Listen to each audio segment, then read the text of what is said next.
Saudi-led coalition strikes against Shiite rebels in aid in Yemen and ground clashes killed at least 40 Houthis and their allies.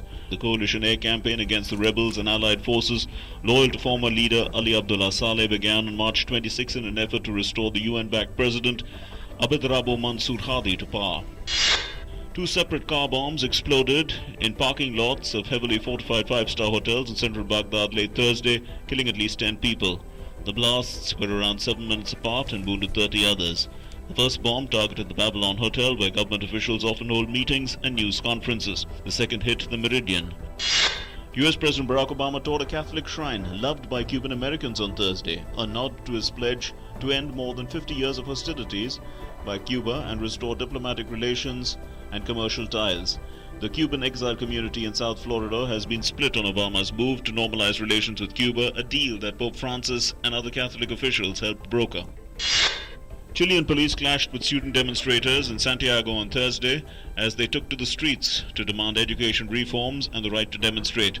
Students protested without obtaining a protest permit and marched down the main avenue in downtown Santiago, known as La Alameda. They condemned President Michelle Bachelet's reforms. An Indian national was found guilty of failing to disperse from a riot scene despite police orders in Singapore's Little India precinct, becoming the last of 25 men charged for their role in the country's worst riots in 40 years.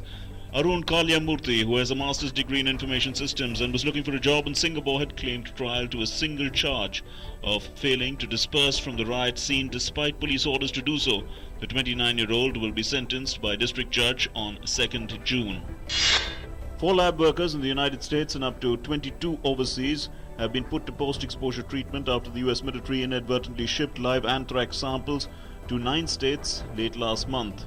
Officials are concerned because samples left over at the lab in Dugway, Utah, where the samples originated, were tested and determined to contain the live agent. More than 100 US cities will organize a yogathon on the first International Yoga Day to be celebrated on June 21. More than 50 organizations have joined the countrywide campaign to spread the awareness about yoga. The United Nations Aid Chief Valerie Amos has made a final appeal to world powers to take action to end Syria's 4-year war, saying it had brought more despair than ever thought possible. With more than 12.2 million people in urgent need of aid, Syria was the UN officials' top priority, and the UN aid chief repeated that more needs to be done.